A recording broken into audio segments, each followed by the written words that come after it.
Gracias, querido hermano, secretario general de Naciones Unidas.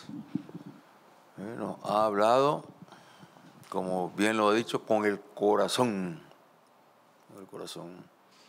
Y cuando se habla con el corazón, se habla con la verdad. Y cuando se habla con el corazón y con la verdad, entonces, bueno, sabemos identificar cuáles son los desafíos. La batalla sigue siendo una batalla desigual.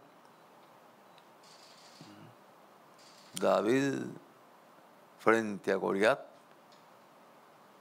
pero que en la medida que logremos unir fuerzas, unir el entendimiento,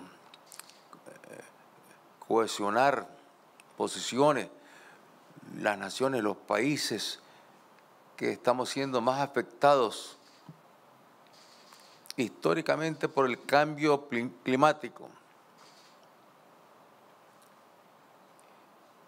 históricamente por las desigualdades en el orden económico mundial, y que en esta circunstancia excepcional, que no es una tragedia en un país del tercer mundo, sino que es una tragedia global, una que está a la vista, en los países, en las naciones que tienen el poder para contribuir a que esta tragedia de la pandemia se pueda combatir con justicia y con respeto a los derechos humanos de todos los pueblos, en particular de los pueblos, más empobrecidos, que no sean excluidos, como usted bien lo señala, en esta batalla contra la pandemia. Igualmente, en la gran batalla que tiene que ver con la destrucción de la vida en el planeta, ya no provocada por este virus que provoca miles y millones de víctimas, de muertos, tanto en países desarrollados como en países en vías de desarrollo, sino que estamos hablando de el cambio climático. Y tenemos que levantar la bandera de la justicia y de los derechos humanos,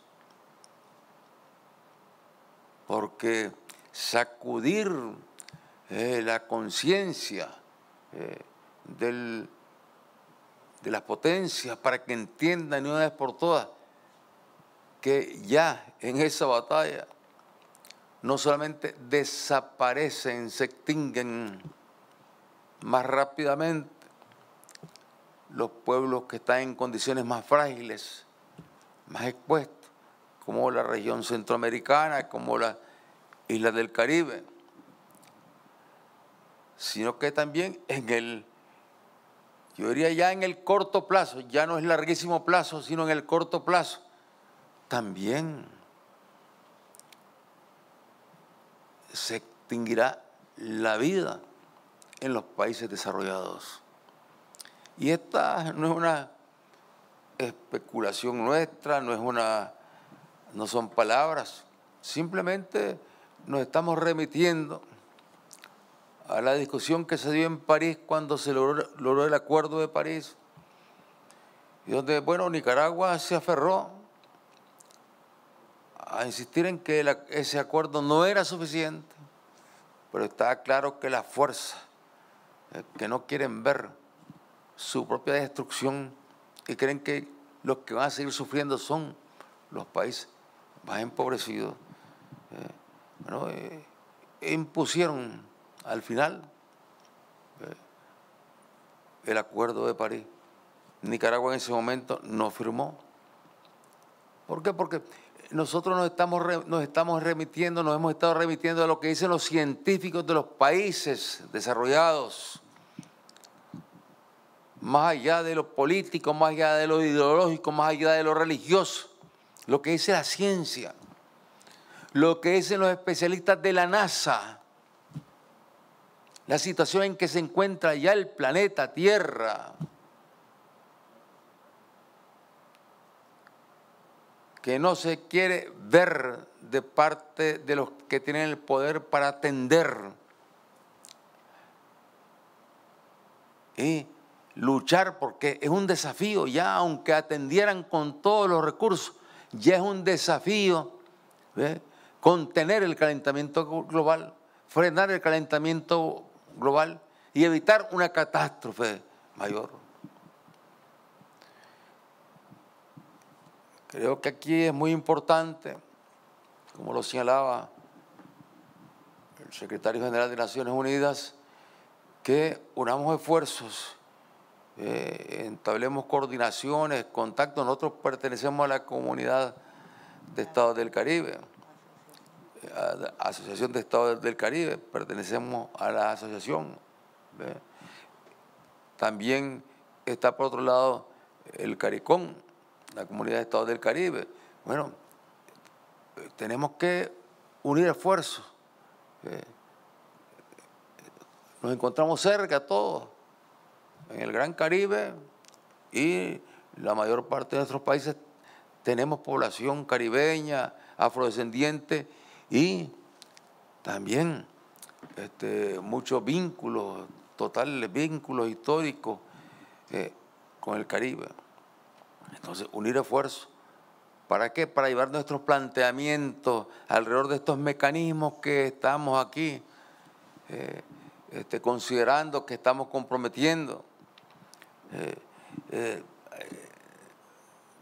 Lograr potenciar la disposición del secretario general de los instrumentos que él puede poner a nuestra disposición para librar esta batalla, estando claros que él no tiene ni el poder económico ni el poder político para poder hacer avanzar esta lucha por la vida, por la justicia, por los derechos humanos a favor de nuestros pueblos. Ahí, incluso, yo diría, considerar, porque el mundo está viviendo una situación ya tanto y más grave que las guerras mundiales, porque, bueno, de la Primera Guerra escapó América, se centró sobre todo en Europa. La Segunda Guerra igual, bueno, Europa y luego la Unión Soviética, lógicamente, en esa gran guerra, donde fueron determinantes para la victoria, y la zona del Magreb, del norte de África, se vieron fuertemente involucradas. Pero las bombas no cayeron en América, fue Europa la que se destrozó. Ahora con esta pandemia, el virus son balas multiplicadas disparándose en todo el mundo, y las bajas son en todo el mundo. Del virus no escapa en estos momentos ni el país más desarrollado y más potente del mundo, ni los países más empobrecidos del mundo. Nadie escapa del virus. Y por lo tanto este es un tema de seguridad y un tema que debería estar siendo asumido en el Consejo de Seguridad de Naciones Unidas y llevado a la Asamblea General de Naciones Unidas para hacer cumplir con el respeto a los derechos humanos de los pueblos que no estamos en condiciones de enfrentar la pandemia como las condiciones que ellos tienen como para volcar miles de billones en beneficio de sus naciones. Que esto que ellos están practicando en sus países los puedan ellos, como bien lo definía el secretario general de Naciones Unidas, nos puedan traer también recursos para enfrentar el daño que a la economía, que el daño a la producción, que el daño al crecimiento económico, así como lo provocan los países desarrollados que tienen grandes reservas, enormes reservas para enfrentar la pandemia. Bueno, que podamos recibir también recursos en no lo que les sobre a ellos después de sus gastos militares, porque los gastos militares no se han frenado. La pandemia no ha frenado el gasto militar y este es un asunto de seguridad mundial. Y la primera decisión que habría que tomar es que se frene el crecimiento de la carrera armamentista, un alto el crecimiento de la carrera armamentista. Ya eso daría suficientes fondos para volcarlos en los países en vías de desarrollo de manera expedita. Y en medio de esta situación donde se combina la pandemia con los desastres naturales, de ahí mismo estarían saliendo recursos para poder hacer realidad el fondo para fortalecer a los países que no tienen recursos para invertir, para salvar a sus propios pueblos y para salvar también a los países donde existe todavía la idea de que el daño del cambio climático no llegará allá donde ellos se encuentran por la riqueza que tienen, por la opulencia que gozan. Entonces creo que tenemos que apuntar en esa dirección, fortalecer nuestra alianza aquí, los centroamericanos, con los caribeños, juntos ir a buscar cómo sumar fuerzas en Naciones Unidas con otros países que en otras regiones también son víctimas del cambio climático, unos por huracanes, otros por que se van desertificando, se van convirtiendo en desiertos, territorios enteros donde vivían millones de seres humanos.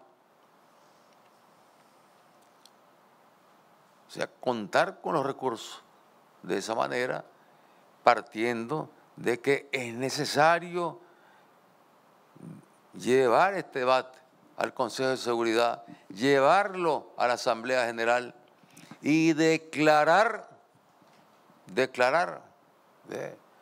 una emergencia global para defender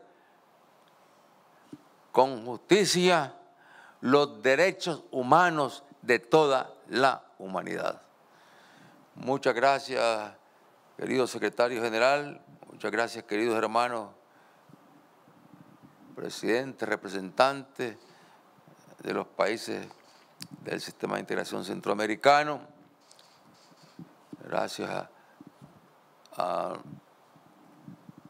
los hermanos del equipo del SICA, igualmente a todos los que han estado aportando, hemos estado aportando. El secretario general supo leer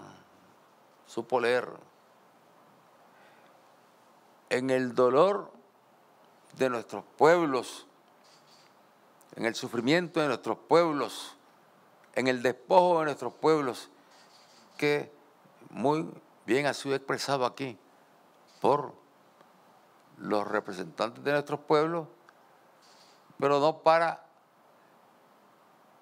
lamentarnos, sino para unirnos y sacudir la conciencia de los países desarrollados para que den el paso en favor de la defensa de la vida, de la humanidad. Muchas gracias y hasta pronto.